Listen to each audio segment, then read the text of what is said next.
What's up, everybody? Mark Douglas Jr. here, and this week I need your help. My novel, Curse of the Terracotta Warriors, is gearing up for publication, and one of the options we have on the table is an audiobook, and that requires getting a narrator. So this is what I need your help with. We're considering having me do the audiobook reading. So in this episode, I have included Chapter 1 of Curse of the Terracotta Warriors. I've done the reading, and I need your help to tell me, is it any good? Do I have the right voice that could be the narrator for my novels? Quick disclaimer about the audio recording you're going to hear. It was recorded on my phone, so I did not use a professional mic, and that's something that I will be adding if I am doing the voiceover. So here we go. Go ahead and settle in. Enjoy Chapter 1 of Curse of the Terracotta Warriors. Chapter 1, Present Day. The worst day of my life started like this. I was climbing the rock wall in gym class, hoisting myself up one colorful handhold at a time, when I heard an angry voice yelling at me to speed up. 1 minute to reach the top, shouted Coach Sinclair, my pudgy PE instructor whose whistle rested on his round pot belly. Ever since the first week of school, I'd grown to hate the rock wall. It was my worst activity in the whole gym class. Maybe it was because I lacked the upper body strength of boys or the sturdy legs of a sprinter. I refused to believe it was because I was a 15-year-old girl. Coach Sinclair blew his whistle. Time's up, Jones. Get your butt down here. Ugh. I blew frizzy brown hair streaked with purple highlights from my eyes. Then I kicked off the wall with my black Converse shoes and rappelled down 30 feet to the basketball court, gasping for air. Coach Sinclair was there to greet me with a stopwatch in hand and a coffee-stained grin. 5 minutes, 23 seconds, he said, showing me the time. You're slow, Jones, and you can't even reach the top. Come on, Coach, I groaned. You know I can't do it. My knees are shaking and I can barely grip the handholds. Doesn't matter. The school requires that each student pass a fitness test that includes running, climbing, and swimming, I droned in a dull tone. Yeah, I've heard your speech already. But you know what? I don't see you climbing this thing. What? I racked my brain for what to say next. But before I could think of anything smart, the gym doors burst open.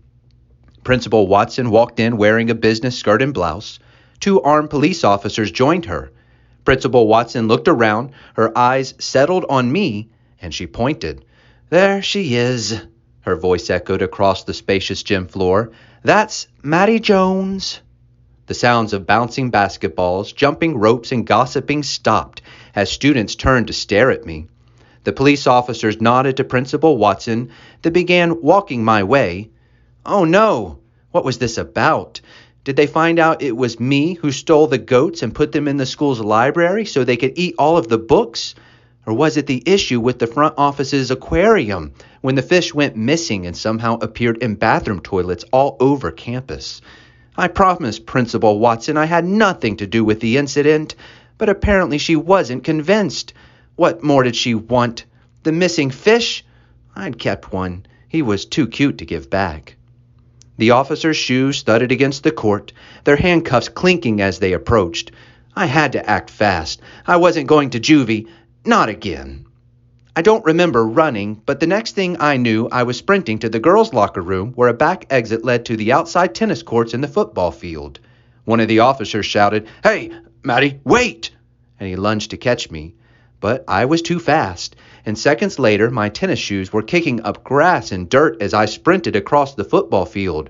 I ran through boys in red and yellow jerseys practicing for next Tuesday's game. Look, I know I said I'm not much of a sprinter, but when running from trouble, you'd be amazed how quickly your legs can move. And you know what's crazy? Running from the police wasn't even why this was the worst day of my life. Just wait. Things are about to get interesting. All right, well, that was Chapter 1 of Curse of the Terracotta Warriors. First of all, I hope you enjoyed the story. Second, please let me know what you thought of my acting in the comments. Do I have the right voice that could be the narrator for my novels? Do I have the voice that might sound like it could be that of Maddie Jones?